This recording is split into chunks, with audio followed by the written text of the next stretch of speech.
Welcome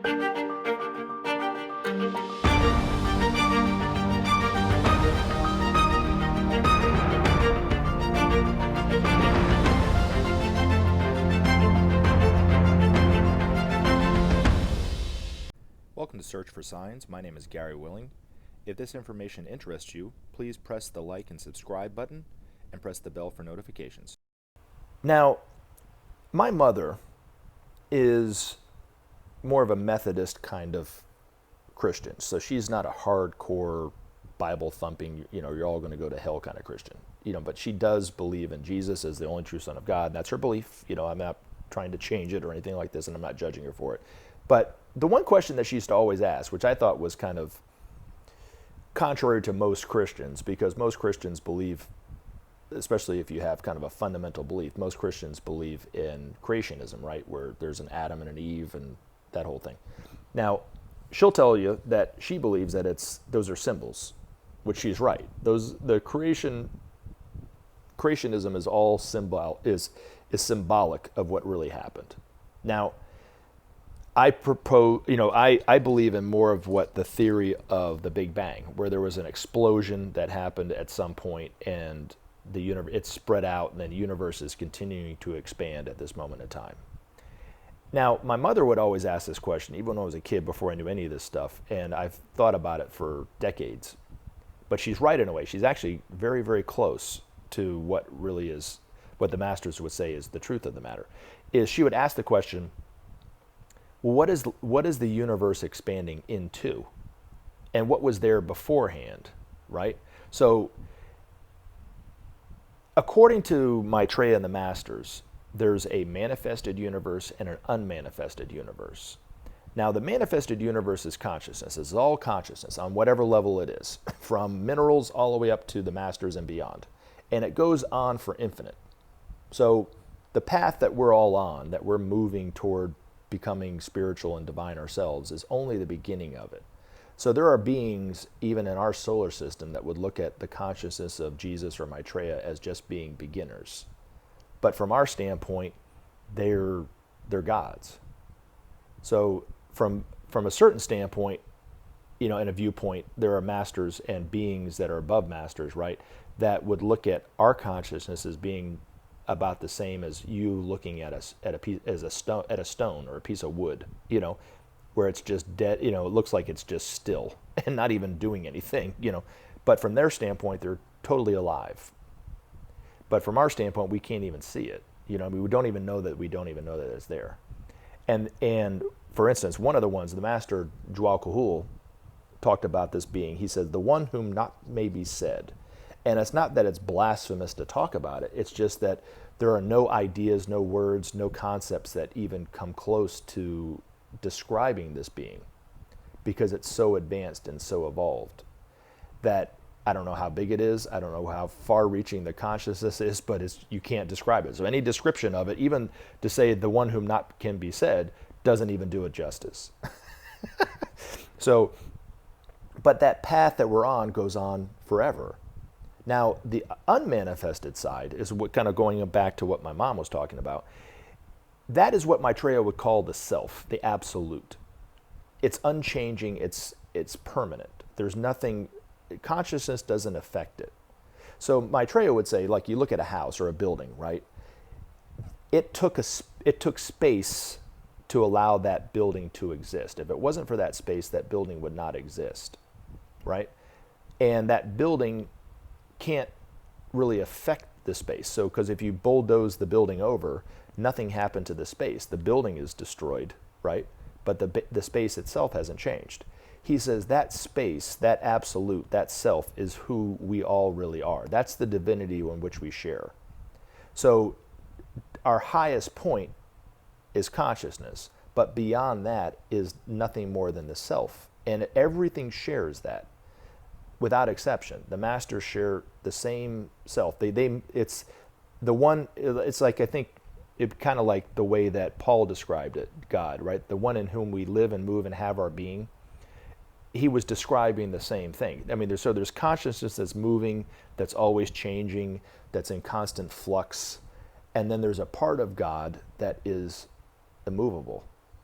And so Maitreya, one of the ways that he's going to teach, and these masters are going to teach, is going to teach us how to become what they call self-realized, where you start to identify with that self. So the masters don't identify with a personality like you and I would.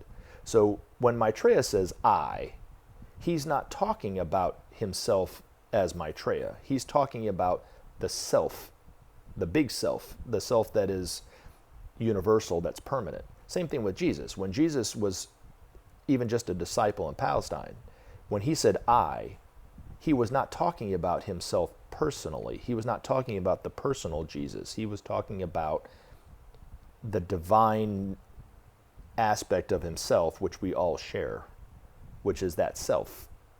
And Maitreya says that the only way to become self-realized is you have to do three things. For one, you have to have honesty of mind. He says you have to have what you think line up with what you say and what you do. And it's very hard to do. None of us really do it. We all think one thing, say something else, and do something entirely different. And we can all point fingers at our politicians for doing this, but every single one of us do this in our lifetime. I'm guilty of it, you're guilty of it, everyone's guilty of it, because that's what makes us human, right? The other thing he says is we have to have sincerity of spirit.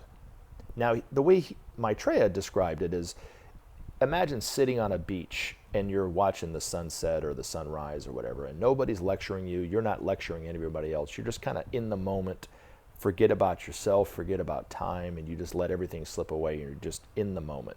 That's what sincerity of spirit is. And it can happen you don't have to sit on the beach to do this.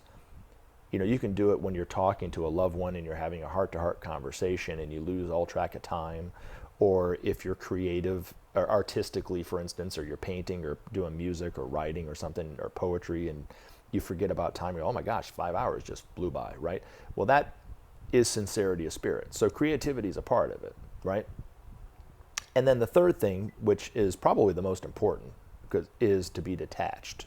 We all believe ourselves to be something that we're not.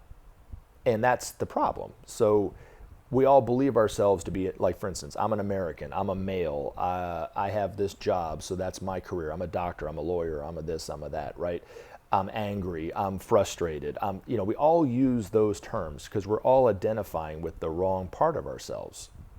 So from the master's point of view, the permanent divine, the immortal part of ourself is that divinity in which we all share. So where I think the problem of religion has taken that out of it and is only left with there's an individual and a God, and you're separate from that, when there's really nothing but God. Everything in the entire cosmos is God. I mean, you look at a snail going across your driveway, that's an aspect of God. And so it kind of goes like, to take it even further, right? I mean, Einstein said you can look at life two different ways. One, there are no miracles, or two, everything's a miracle. And when you start to see everything as God, you start to see life in every aspect, whether it's pleasant or unpleasant, as a part of God. And that's what these masters are going to be teaching us, is that everything's God. And so when you think yourself separate from God, it makes it a lot easier to be corrupt. When you truly know and realize that all is one, you really naturally stop being corrupt. And so I think religion in itself doesn't really help people. It does help people get to a certain point, but it doesn't really take it all the way to the finish line.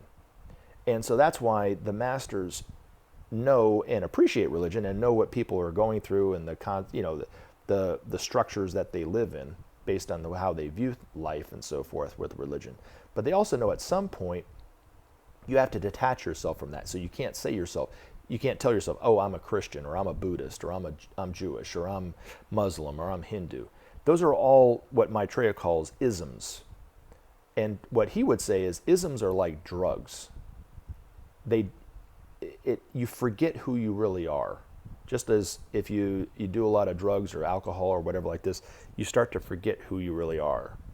And who you really are is that divine self. So Maitreya is very concerned about teaching everybody this. And the masters are going to not only teach us, but they're all verbally and through their literature and videos and stuff, but they're also going to demonstrate it moment to moment. So we can actually see an example of somebody who is self-realized.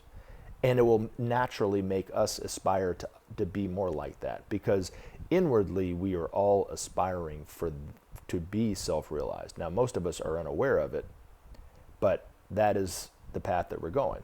And then to take it even further, Maitreya says, the only way to be self-realized is you have to have self-awareness. And the only way to have self-awareness is it starts with true self-respect. That's why justice is so important. That's why sharing is so important, because you can't have true self-respect. You can't realize divinity within yourself when you're dying of hunger every day. And that's key to it. So God has given everything that we need to provide us with becoming self-realized.